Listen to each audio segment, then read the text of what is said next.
Hello everyone, ये हमारा reasoning का प्रैक्टिस सेट दूसरा है जिसमें हम एसएससी के जो लेटेस्ट पैटर्न पर आधारित क्वेश्चन पेपर हुए हैं वो सॉल्व कर रहे हैं। ठीक है, टीसीएस के द्वारा जो भी अभी लेटेस्ट पैटर्न जैसे 2020, 21, 22 के जो क्वेश्चन पेपर है उनको सॉल्व कर रहे हैं, जो कि सीजीएल, सीएचएसएल, एमटीएस वगैरह में पूछे गए हैं, और स्टेनोग्राफर का भी मैं आपको सॉल्व करा रहा हूँ। ठीक है, तो ये जो सीरीज है मैंने आपके लिए स्टार्ट की है और इसमें लगभग 100 प्रैक्टिस सेट है। मैं आपको एग्ज़ाम तक ये सारे के सारे प्रोवाइड कराने वाला हूँ। दूसरा, पीडीएफ के साथ प्रोवाइड कराऊंगा और पीडीएफ डाउनलोड कर सकते हैं आप टेलीग्राम चैनल से, टेलीग्राम से आप डाउनलोड कर सकते हैं। लिंक डिस्क्रिप्शन में मिल जाएगा, या फिर डायरेक्ट टेलीग्राम पर जा कर के स्पार्कल एजुकेशन सर्च करना, वहाँ पर ज्वाइन कर लेना। ठीक है, तो इस तरीके से आपको क्या करना है, पहले पीडीएफ से प्रैक्टिस सेट लगाना है, फिर उसके बाद ये सॉल्यूशन देखना है, तो आपको अच्छे से जो है आपकी तैयारी हो जाएगी रीजनिंग की, कोई भी दिक्कत आपको नहीं आने वाली है। दूसरा, मैं जो रीजनिंग के बारे में आपको डिटेल्स में एक वीडियो बनाऊंगा, उसमें अच्छे से सारी चीज़ें बताऊंगा, कब किस समय आपको पीडीएफ मिलेगी, कब आपको प्रैक्टिस सेट लगाना है, कब आपको वीडियो प्रोवाइड की जाएगी सॉल्यूशन के लिए। ठीक है, ताकि आपका शेड्यूल बन जाए। मैं एक शेड्यूल के तरीके से हो सकता है तो मैं ग्रुप भी बना सकता हूँ। ठीक है, जिसमें हम केवल रीजनिंग की प्रैक्टिस करेंगे, या फिर फ़िलहाल आप टेलीग्राम ज्वाइन कर लीजिए, वहीं पर अभी फ़िलहाल आपको पीडीएफ मिल रही है। बाकी सारी बातें मैं आपको बता दूंगा जल्द ही, और जल्दी से जल्दी ज्वाइन कर लेना है। ये दूसरा प्रैक्टिस सेट है, पहला प्रैक्टिस सेट आपने लगाया होगा। और दूसरी बात ये कि इस प्रैक्टिस सेट में 25 क्वेश्चन का प्रैक्टिस सेट है। ये कम से कम आपके 23 प्लस क्वेश्चन सही होने चाहिए, 23 प्लस क्वेश्चन सही होने चाहिए, तब जाकर के आपकी रीजनिंग अच्छी है। और अगर आपका स्कोर 20 से कम का है तो समझो अभी आपको रीजनिंग में मेहनत करने की आवश्यकता है, क्योंकि ये बहुत ज़्यादा टफ लेवल का एग्ज़ाम नहीं है जो मैं सॉल्व करा रहा हूँ। एक तरीके से बोल सकते हैं मीडियम, ठीक है, मॉडरेट लेवल का है, थोड़ा सा बस टफ नहीं है। ठीक है, तो इसी तरह के आपके क्वेश्चन आने वाले हैं एसएससी स्टेनोग्राफर में। ठीक है, इससे थोड़े मतलब हाई लेवल के ही रहेंगे, कम नहीं रहेंगे। ठीक है, तो वो सारे के सारे मैं कराने वाला हूँ, सारी चीज़ें, हर लेवल के क्वेश्चन, हर टॉपिक के क्वेश्चन मैं कराऊंगा। धीरे धीरे आपको सारी चीज़ें मिल जाएगी। अभी फ़िलहाल रीजनिंग की बात कर रहे हैं हम, और टाइम मिलेगा तो मैं आपको इंग्लिश की चीज़ें भी मैं ज़रूर कराने वाला हूँ आपको। ठीक है, बड़ी बड़ी क्लास लेकर के, यानी कह सकते एक तरीके से मैराथन क्लास लेकर के मैं उसमें चीज़ें आपको कराने वाला हूँ, ताकि आपका जल्दी से जल्दी काम हो जाए, इंग्लिश का सिलेबस में कंप्लीट करा सकूँ। ठीक है, तो चलिए शुरू करते हैं इस प्रैक्टिस सेट को फटाफट से। पहला क्वेश्चन है हमारे पास, क्वेश्चन नंबर फर्स्ट है।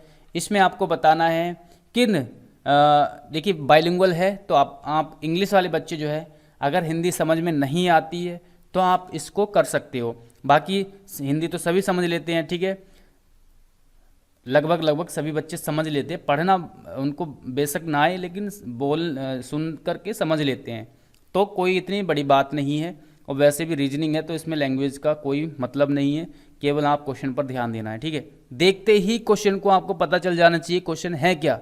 ठीक है, लैंग्वेज पढ़ने की आवश्यकता ही नहीं पड़ती इसमें। चलिए, पहला क्वेश्चन है कि आपको किन्हीं दो चिन्हों को बदलना है आपस में और इस समीकरण को जो है सोल्व करना है। तो इसका आंसर रहेगा ऑप्शन नंबर बी, यानी आप प्लस की जगह गुणा और गुणा की जगह प्लस को चेंज करेंगे। जैसे यहाँ पर गुणा है तो यहाँ प्लस करेंगे, यहाँ प्लस है तो यहाँ गुणा करेंगे। ठीक है, तो ये समीकरण हमारी सही हो जाएगी। कैसे देखते हैं, 4 तिया 12, ठीक है, 12 और 12 साथ कितने होते हैं 19, 19 में से 15 माइनस करेंगे तो कितने बचेंगे, एक सेकेंड, 4 तिया 12 गुणा हो जाएगी। ठीक है, और यहाँ पर प्लस हो जाएंगे 12 और 7 19, हाँ सॉरी 19 और ये पहले भाग होगी इसकी, 5 से 15 को भाग करेंगे तो 3 आ जाएगा, और इधर हमारा 19 था, 19 में से 3 माइनस करेंगे तो 16 आ जाएगा। तो हमारा ये समीकरण जो है सही बैठ रही है, यानी यही हमारा आंसर हो जाएगा। ठीक है, चलिए अगला क्वेश्चन देखते हैं, क्वेश्चन नंबर 2। क्वेश्चन नंबर 2 फटाफट से आपको बताना है, इसको एक अर्थपूर्ण क्रम में जो है लगाना है, पहले क्या आएगा पहले क्या आएगा उसके बाद में क्या आएगा, ठीक है। तो सबसे स्टार्टिंग में देखिए फाउंडेशन, प्लास्टरिंग, बिल्डिंग, पेंटिंग, ये एक बिल्डिंग का बनाने का क्रम है। तो सबसे पहले क्या काम होता है ये आपको बताना है, फिर क्या होता है फिर क्या होता है, इस तरीके से आपको बताना है। तो सबसे पहले होता है फाउंडेशन, यानी सबसे पहले घर की नींव रखी जाती है, सबसे पहले नींव रखी जाएगी, फिर उसके बाद उसको बनाया जाएगा, बिल्डिंग बनेगी, क्या होगा फिर बिल्डिंग बनेगी। तो दूसरे नंबर पर ये आ जाएगा। फिर क्या होगा, आपने दीवारें खड़ी कर दी, बिल्डिंग बना दी, उसके बाद उस पर क्या होगा प्लास्टर होगा, फिर प्लास्टर के बाद क्या होगा पेंट होगा, यानी ऑप्शन नंबर बी हमारा राइट आंसर हो जाएगा। बहुत आसान क्वेश्चन है, ज़्यादा टफ नहीं है। चलिए इसमें आपको बताना है, देखिए रीजनिंग में यही होता है, केवल आपको ध्यान से करना होता है, जल्दबाजी में करोगे तो हमेशा मार खाओगे, गड़बड़ कर दोगे, क्वेश्चन गलत कर दोगे और अपना सही जो मतलब सही होना चाहिए था वो गलत हो जाएगा, साथ में उसके साथ साथ माइनस मार्किंग भी कट जाएगी आपकी। तो इसीलिए आपको लॉजिक के साथ आराम से इत्मीनान से ही क्वेश्चन को सॉल्व करना है, हड़बड़ी में क्वेश्चन सॉल्व नहीं करना है। चलिए क्वेश्चन नंबर नेक्स्ट है, इससे अगर यह आकृति बनती है तो इससे क्या बनेगा। देखिए यहाँ पर गोल है, यहाँ भी गोल है लेकिन इसको डार्क कर दिया गया है, तो सेम यहाँ पर भी हम डार्क करेंगे। तो ऐसा कौन सा ऑप्शन है, ऑप्शन नंबर ए हमें ऐसा दिख रहा है, ऑप्शन नंबर ए हमें ऐसा दिख रहा है।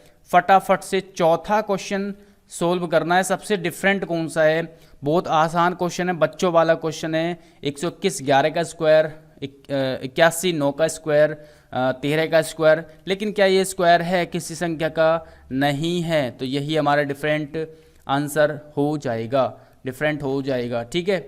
चलिए अगला क्वेश्चन है हमारे पास क्वेश्चन नंबर 5। क्वेश्चन नंबर 5 में है, अगर इसको ये लिखा जाता है, इसको ये लिखा जाता है तो इसको क्या लिखा जाएगा, इसको क्या लिखा जाएगा, जल्दी से बताइए। अच्छा लॉजिक है, फटाफट से लॉजिक लगाना है, फटाफट से दिख गया होगा आपको लॉजिक। लॉजिक क्या है, आर को हमने सबसे लास्ट में लिखा 18, आर का कोड कितना होता है 18 होता है, ठीक है।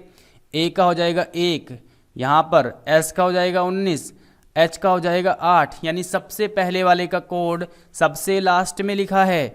सेम यहाँ पर भी वैसा ही है, यहाँ भी वैसा ही करेंगे। तो सबसे लास्ट वाला हमारे पास एम है, एम का स्टार्टिंग में लिखेंगे, यानी 13, एल का 12, ए का 1, पी का 16, यानी ये 13 12 116, 13 12 116 ऑप्शन नंबर बी हमारा राइट आंसर हो जाएगा। इसी के साथ चलते हैं अगला क्वेश्चन। और दोस्तों चैनल को सब्सक्राइब कर लेना है, ठीक है, सब्सक्राइब कर लेना है, वीडियो को लाइक करना और कमेंट करके बताना है। आप ना तो लाइक करते हो, ना कमेंट करते हो, ना ही चैनल को सब्सक्राइब करते हो, ठीक है। तो ये काम करो ताकि मैं आपके लिए और ज़्यादा से ज़्यादा वीडियोस लाता रहूं, ठीक है। ये चीज़ें आपको करनी है, सब्सक्राइब कर लेना है, साथ में लाइक भी करना है और कमेंट करके बताना है आपके कितने मार्क्स आए। इतना ही कमेंट कर दिया करो कि हमारे इतने सही हुए हैं, ठीक है। जो बच्चे सीरियस है वो शुरू से लेकर एंड तक देखते हैं, कोई इसमें जो है आपका नुकसान थोड़ी ना है, ये तो आपकी पढ़ाई से रिलेटेड चीज़ें है ना। तो इसको शुरू से लेकर एंड तक देखा करो। बाकी आप जो और चीज़ें होती हैं आपकी इंटरटेनमेंट की, उसमें आप लगे रहते हो, वैसे पढ़ाई नहीं होती।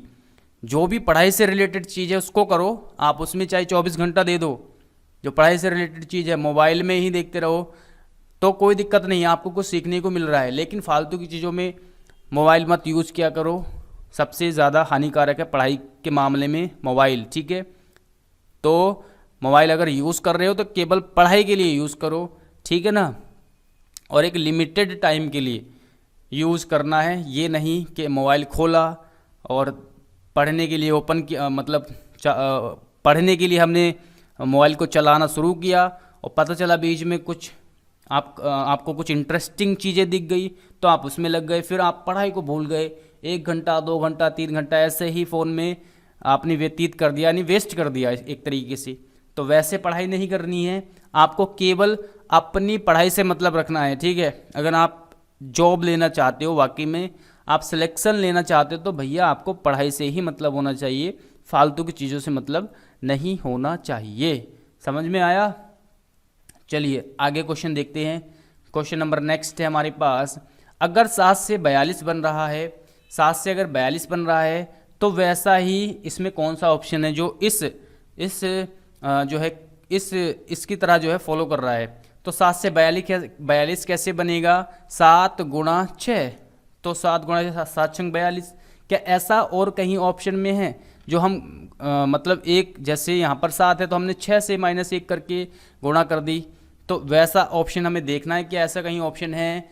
ठीक है, ये हमें ऑप्शन मिल जाएगा 8। तो 8 की गुणा किससे करनी पड़ेगी? 7 की, क्योंकि कम करना है। जैसे 7 से 6 किया यहाँ पर, तो 8 से 7 करेंगे तो क्या 56 बन रहा है? बिल्कुल 56 मिल गया हमें। तो यही हमारा आंसर राइट हो जाएगा, यही राइट आंसर हमारा हो जाएगा। ठीक है, चलिए क्वेश्चन नंबर नेक्स्ट। और 24 घंटे आपको ध्यान रखना है, हर आपकी 100% स्टडी मोबाइल से नहीं होनी चाहिए। आपको बुक भी पढ़नी है, बुक भी पढ़नी है, बुक्स ज़रूर पढ़नी है। केवल अगर आप मोबाइल पर डिपेंड हो, ऑनलाइन स्टडी पर डिपेंड हो तो कुछ नहीं हो सकता। ये भी ध्यान रखना है, बुक जरूर पढ़नी है, सारे सब्जेक्ट की बुक जरूर पढ़नी है, 101% बुक जरूर पढ़नी है, तभी आप अच्छा स्कोर कर पाओगे। ठीक है, प्रैक्टिस सेट वगैरह लगा सकते हो मोबाइल से, कोई दिक्कत नहीं है, या पढ़ भी सकते हो, कोई दिक्कत नहीं, लेकिन उसके साथ साथ बुक भी ज़रूर पढ़नी है, ये आपको याद रखना है।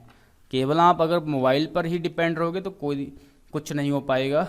ठीक है, चलिए बस, कार और ब्रेक, इसमें आपको कनेक्शन बताना है, वेन डायग्राम बताना है कौन सा सही रहेगा। तो ये हो जाएगा, ठीक है, ये बीच वाला हो जाएगा हमारे पास ब्रेक, ये कार, ये बस। ठीक है, तो कुछ जो ब्रेक है वो कार में भी होते हैं, ब्रेक जो है बस में भी होते हैं। ठीक है, तो इस तरीके से ये हमारा फॉलो करता है, यही हमारा क्या करेगा? फॉलो करेगा। अगला क्वेश्चन देखते हैं, क्वेश्चन नंबर 7। क्वेश्चन नंबर 7 देखते हैं।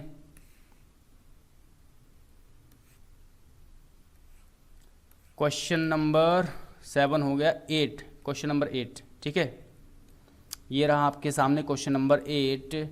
अगर इस चीज़ को ये लिखा जाता है तो इसको क्या लिखा जाएगा? जल्दी से आपको बताना है क्या लिखा जाएगा। NOPIJTUAB, समझ में आया?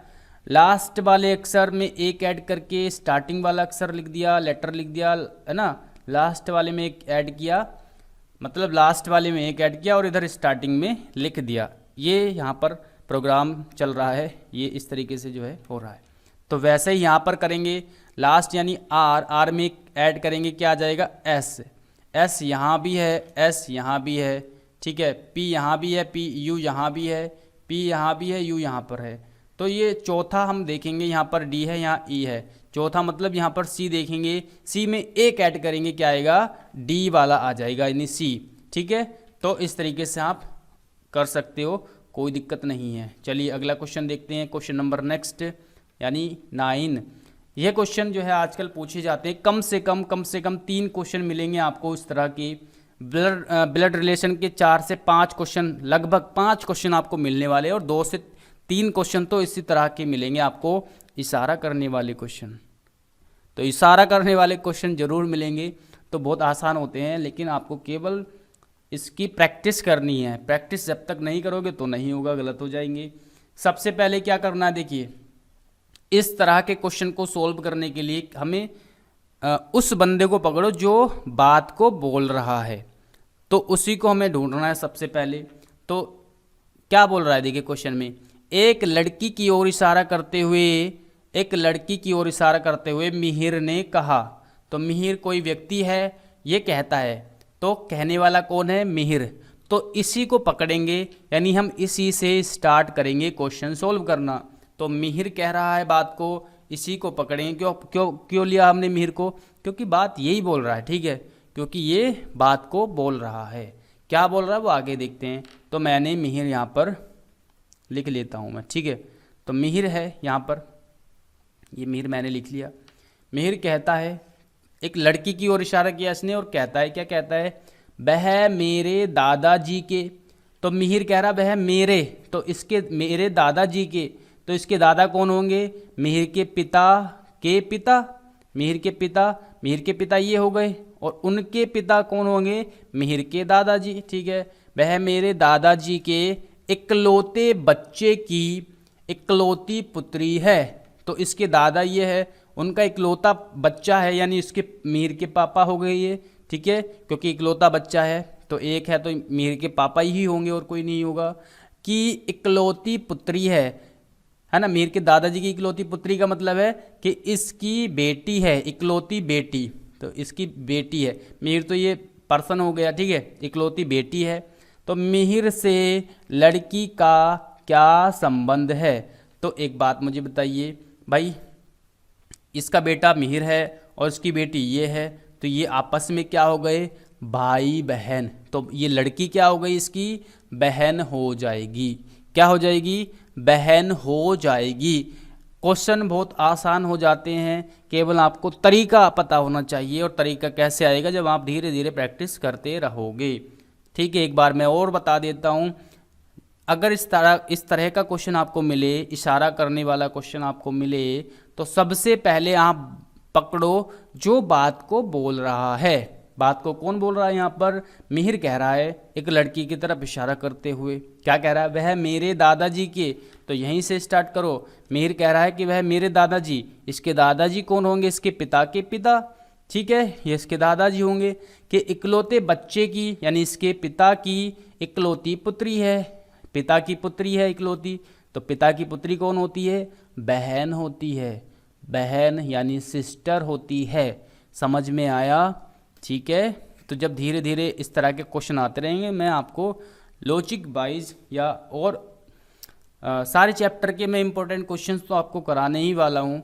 ठीक है, बाकी आप प्रैक्टिस सेट में आएंगे तो वहाँ पर भी आप धीरे धीरे सीख सकते हो आसानी से। चलिए, क्वेश्चन नंबर नेक्स्ट है, सीरीज का क्वेश्चन है। कम से कम 5 से 6 सीरीज के क्वेश्चन मिलेंगे आपको, तो सीरीज पर कमांड होनी चाहिए, सीरीज पर कमांड होनी चाहिए। डिफरेंट करेंगे। क्या हो गया यहाँ पर? 4, यहाँ पर कितना हो गया? 8। ठीक है, यहाँ पर कितना हो जाएगा? 5 7 5 12। ठीक है, 12 का डिफरेंट यहाँ हो गया, और यहाँ पर कितने का? 20 का डिफरेंट। कहीं ना कहीं हमें डिफरेंट जो है क्रम वाइज दिखाई दे रहा है। ठीक है भाई, यहाँ पर 4 का डिफरेंट, यहाँ 8 का डिफरेंट, यहाँ 12 का, तो 12 कैसे आया यहाँ पर डिफरेंट?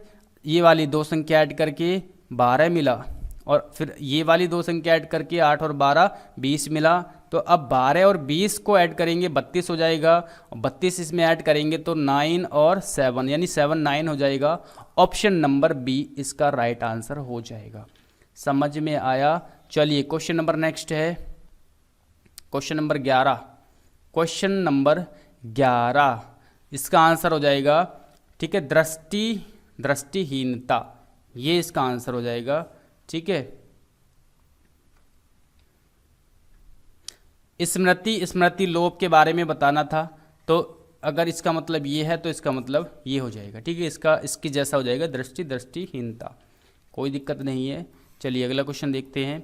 अब यहाँ पर आपको बताना है सबसे अलग आकृति कौन सी है, सबसे अलग आकृति कौन सी है। ठीक है, यहाँ पर जो है सबसे अलग कौन सी है, ये इसमें आपको ढूंढना है किस तरह से सबसे अलग कौन सी आकृति यहाँ पर है। सबसे अलग देखिए 1 2 3 4 5, 1 2 3 4, 1 2 3 4, इस तरह से भी नहीं होगा। तो फिर देखिए यहाँ पर आपको इस तरह से आप कर सकते हैं। देखिए इसकी जो है चारों बाहर की जो 4 भुजाएं हैं वो बराबर नहीं हैं। यहाँ पर भी 4 भुजाएं हैं लेकिन बराबर नहीं हैं। ठीक है, बाहर की भुजाएं बराबर नहीं हैं, यहाँ भी बराबर नहीं है। ठीक है, तो बराबर कहाँ पर है? बराबर हमें यहाँ पर दिख रही है, ये जो स्क्वायर सा बन गया, तो ये बराबर मुझे दिखाई दे रही, तो इस तरीके से भी देख सकते हैं। तो यही हमारा आंसर हो जाएगा, यही हमारा आंसर हो जाएगा। ठीक है, यही हमारा आंसर हो जाएगा। लॉजिक तो कुछ भी लगा सकते हो, जो भी आपको लॉजिक लगे, लेकिन लॉजिक होना चाहिए, तुक्का नहीं, लॉजिक होना चाहिए। ठीक है, चाहे कोई सा भी आप लॉजिक लगा सकते हो, जरूरी नहीं कि जो मैं बता रहा हूँ वही लॉजिक लगाएंगे, कोई और लॉजिक भी आप लगा सकते हो। डाइस वाला क्वेश्चन है, एक क्वेश्चन तो आपको 100% मिलेगा। ठीक है, 2 डाइस दे रखे हैं, इसमें पूछा है 4 के विपरीत क्या होगा। 4 के विपरीत क्या होगा। जब भी कभी 2 डाइस दिए हुए हो या उसमें एक सतह कॉमन हो या फिर 2 सतह कॉमन हो, तो बहुत आसान हो जाता है क्वेश्चन सॉल्व करना। यहाँ पर एक सतह कॉमन दी हुई है, तो इस कॉमन सतह को पकड़ेंगे। ठीक है, कॉमन सतह को हमने लिखा 1, फिर क्लॉकवाइज डायरेक्शन में इसको घुमाएंगे। 1 के बाद क्या है, 2 है, 2 के बाद क्या है, 3 है। सेम वैसे ही पोजीशन हम यहाँ लेंगे, क्लॉकवाइज में घूमेंगे, 1 के नीचे 1, फिर 6, फिर 5। तो ये जो है आपस में एक दूसरे के विपरीत हो जाएगा, ये आपस में एक दूसरे के विपरीत हो जाएगा। तो 4 के विपरीत क्या बचेगा फिर आपका 1, तो ये बचेगा। 2 के विपरीत 6 हो गया, 3 के विपरीत 5 हो गया, तो बचा क्या 1। तो यही हमारा आंसर हो जाएगा। ठीक है, समझ में आया। ठीक है, कोई दिक्कत ही नहीं है। अगर 2 सतह कॉमन होती तो जो तीसरी संख्या बचती दोनों पासे में, ठीक है, वो एक दूसरे के विपरीत हो जाती। तो आसानी से आप कर सकते हो, कोई दिक्कत नहीं है। चलिए, इसमें आपको बताना है सबसे डिफरेंट कौन सा है, सबसे अलग कौन सा है। तो देखिए, डिफरेंट करेंगे, कुछ नहीं करना, डिफरेंट करेंगे डायरेक्ट। यहाँ पर 2, 5, 8, 11, तो यहाँ पर 3 का, यहाँ 3 का, यहाँ 3 का, सब में 3 3 का डिफरेंट है। यहाँ भी 3 का, यहाँ भी 3 का, यहाँ भी 3 का है। देख सकते हैं आप, यहाँ भी 3 का है, यहाँ भी 3 का है, यहाँ भी 3 का डिफरेंट है। तो एक सेकेंड, FG, एक सेकेंड, यहाँ 3 3 का हो गया, यहाँ 3 का नहीं है, तो यहाँ पर +1 +1 +1, यहाँ +1 1 का डिफरेंट है, यहाँ 3 3 का डिफरेंट है। यहाँ पर कितना हो जाएगा, 2 का डिफरेंस, NOP 2 का। यहाँ पर 2 2 का डिफरेंट हो गया, 2 2 का डिफरेंस यहाँ पर हो गया। यहाँ पर देखते हैं 16, 18, 20 और W 23, तो यहाँ पर 2 का, यहाँ 2 का, यहाँ पर 3 का। देखिए यहाँ पर जो है सेम डिफरेंस नहीं है, तो यही हमारा आंसर हो जाएगा। इनमें सेम है, यहाँ पर 2 2 का है, यहाँ पर 1 1 का है, यहाँ पर 3 3 का है, तो ये तीनों सेम है, ये अलग हो जाएगा। तो यही हमारा आंसर हो जाएगा। चलिए, नेक्स्ट क्वेश्चन है, क्वेश्चन नंबर नेक्स्ट है। चलिए, इस सीरीज को आपको फिल करना है, सीरीज को फिल करना है, इसको आपको फिल करना है। ठीक है, तो इसमें आपको फिल करना है QRQP। तो 4 4 का हम जो है देखते हैं कि 4 4 के हिसाब से पेयर बन जाएगा क्या, QRQP, QR, एक सेकेंड। तो यहाँ पर देखते हैं इसको भर के, यहाँ पर Q, फिर यहाँ पर Q, यहाँ पर R, यहाँ पर Q, मतलब ये वाला फिल करके देखो, QRQP, QQQ, QQ, QRQP, QQ, हाँ इस तरीके से हो जाएगा ये, QRQPQQ, यहाँ तक QRPQQ, फिर QRPQQ, इस तरीके से। ऑप्शन नंबर सी हमारा राइट आंसर हो जाएगा। ठीक है, सी राइट आंसर हो जाएगा। यह अगला है आपका सिलोगिज्म का, यानी कथन निष्कर्ष वाला क्वेश्चन। तो इसको करेंगे आप, बहुत आसान है। सभी मोर शेर हैं, सभी मोर, जितने भी मोर हैं वो क्या है, शेर हैं। कुछ बाघ मोर हैं, तो कुछ बाघ जो हैं वो क्या है, मोर हैं। तो कुछ बाघ हम ऐसे भी कर सकते हैं, क्या है वो, मोर है, बाघ। ठीक है, चलिए अब देखते हैं निष्कर्ष में क्या बोल रहा है, निष्कर्ष देखते हैं, निष्कर्ष में क्या कह रहा है। निष्कर्ष देखते हैं, कुछ शेर बाघ नहीं है, कुछ शेर बाघ नहीं है। तो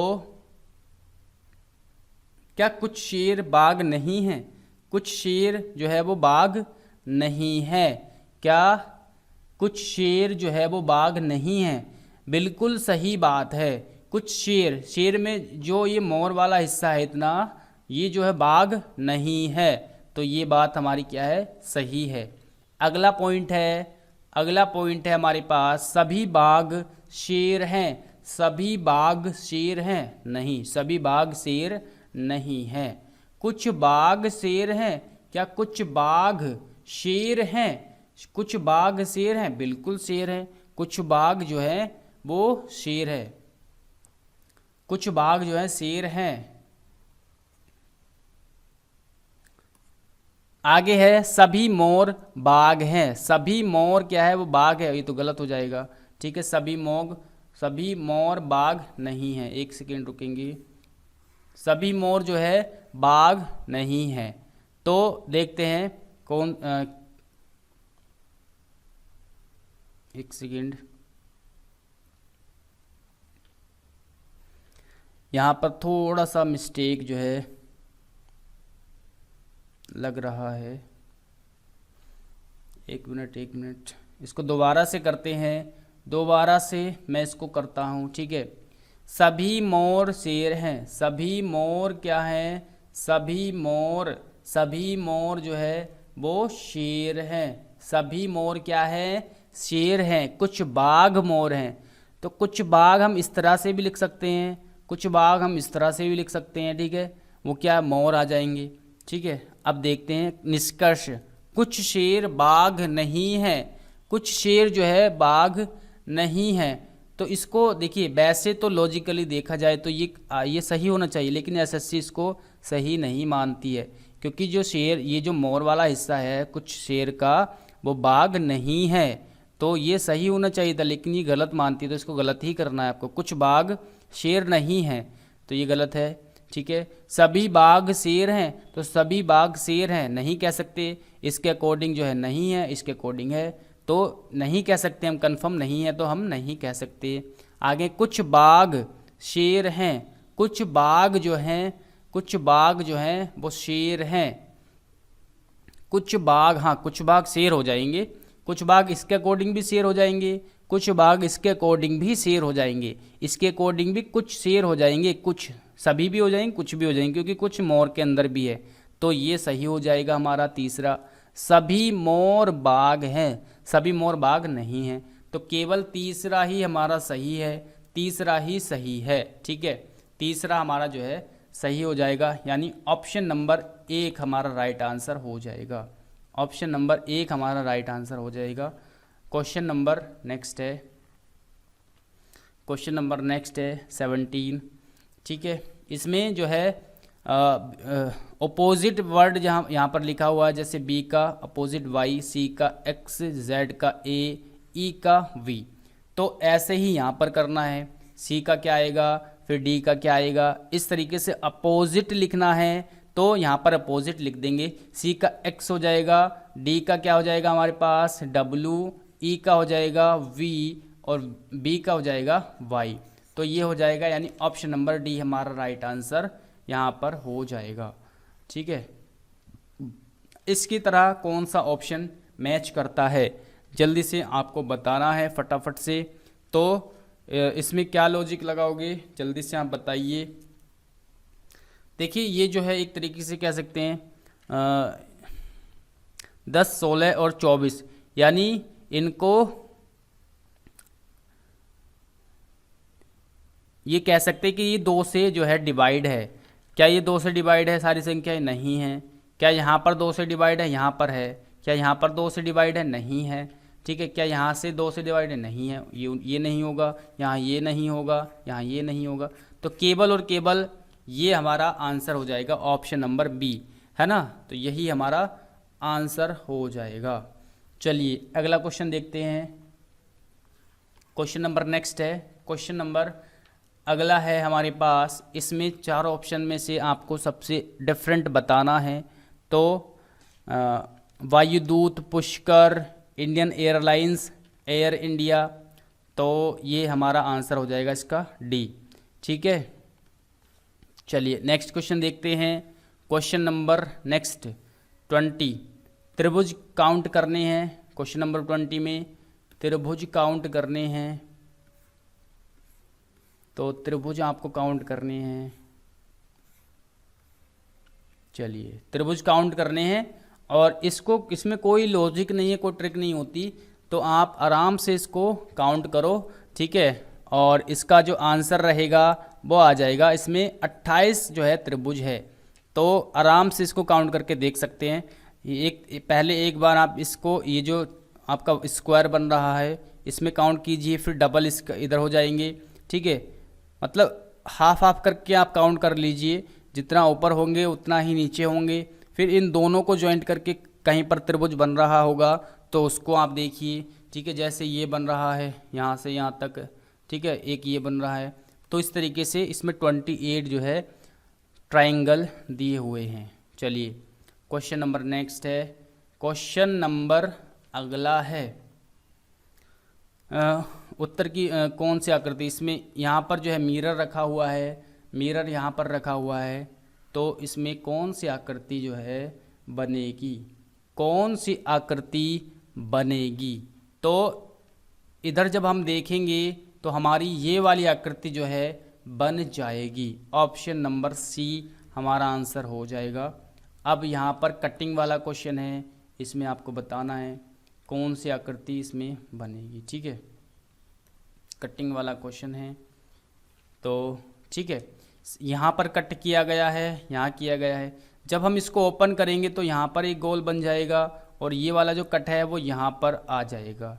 ठीक है, जब हम इसको ऊपर की तरफ ओपन करेंगे तो दो इधर आ जाएंगे। ठीक है, और ये इस तरह से जो है खुल करके बन जाएगा। तो ऐसा कौन सा ऑप्शन है, ऐसा ऑप्शन है हमारे पास ऑप्शन नंबर डी। ठीक है, कोई दिक्कत नहीं है, आसान है। चलिए 23, चलिए 23वां क्वेश्चन देखते हैं। 23वां क्वेश्चन सॉल्व कीजिए। नवीनतम अगर बुढ़ापा है तो नयापन क्या होगा। तो नयापन क्या होगा, पुरातनता। ठीक है, यानी पुरानापन, एक तरीके से एंटिक्विटी, पुरातनता। ठीक है, तो यही हमारा आंसर हो जाएगा। चलिए इसी बात पे अगला क्वेश्चन देखते हैं। Question number next, question number next है, इससे इसके जैसा कौन सा ऑप्शन है। क्वेश्चन नंबर 24, कौन सा ऑप्शन है इसके जैसा। 3 + 4 7 बना, 3 + 12 15 बना। क्या ऐसा ही कहीं पर आपको दिख रहा है ऑप्शन, क्या ऐसा कहीं पर दिख रहा है जिसमें 4 ऐड करने पर बीच वाली संख्या और 12 ऐड करने पर लास्ट वाली संख्या बन रही हो। तो मुझे ऐसा ये वाला ऑप्शन दिख रहा है। 5 में 4 ऐड करेंगे तो 9 आ जाएगा, 5 में 12 ऐड करेंगे तो 17 आ जाएगा। तो यही हमारा आंसर हो जाएगा। ठीक है, चलिए question number next, question number next है हमारे पास। क्वेश्चन नंबर नेक्स्ट है, डायरेक्शन का क्वेश्चन है। ठीक है, डायरेक्शन का क्वेश्चन है, इसको सोल्व करना है। डायरेक्शन का क्वेश्चन है। ठीक है, चलिए, एक आदमी पूर्व की तरफ मुंह करके खड़ा है, पूर्व की तरफ मुंह करके खड़ा है, फिर बाएं और मुड़कर 10 मीटर चलता है। पूर्व की तरफ मुंह है, इधर है। ठीक है, मुंह, तो इसका बायां किधर होगा, ऊपर की तरफ। तो ऊपर की तरफ चला 10 मीटर, 10 मीटर चलता है। फिर दाएं और मुड़कर 5 मीटर चलता है। फिर क्या किया उसने, दाईं ओर मुड़ा, तो दायां किधर होगा, इधर की तरफ, 5 मीटर चलता है। फिर दक्षिण की ओर 5 मीटर चलता है, तो दक्षिण की ओर यानी नीचे की तरफ आएगा, 5 मीटर चलता है। फिर दाएं मुड़कर 5 मीटर चलता है। अब दाएं मुड़ा, फिर से दायां किधर होगा, इधर, तो 5 मीटर यानी यहीं पर आ जाएगा, वो चलता है। फिर दक्षिण की ओर 5 मीटर चलता है, तो वो जहाँ पर था फिर से यहीं पर आ जाएगा, 5 मीटर टू, तो यहाँ पर पूरा क्वेश्चन नहीं है, आगे देखते हैं। Goes 5 metre to south and from there 5 metre to west, तो यानी पश्चिम की तरफ 5 मीटर चलता है, यानी इधर की तरफ आएगा 5 मीटर, ठीक है। In which direction is he from his original place, यानी कि उसने पूछा है वह अब अपने स्थान से, प्रारंभिक स्थान से किस दिशा में है, तो क्या कहाँ पर है, वेस्ट में है, यानी पश्चिम में है, तो पश्चिम इसका आंसर हो जाएगा, यानी वेस्ट। तो ये थे 25 क्वेश्चन, और आई होप कि आपने अच्छे से जो है सॉल्व किए होंगे और 20+ का स्कोर आपका रहा होगा। कमेंट करके बताइए और चैनल को कर लीजिए सब्सक्राइब। मिलते हैं नेक्स्ट वीडियो में। Thanks for watching this video.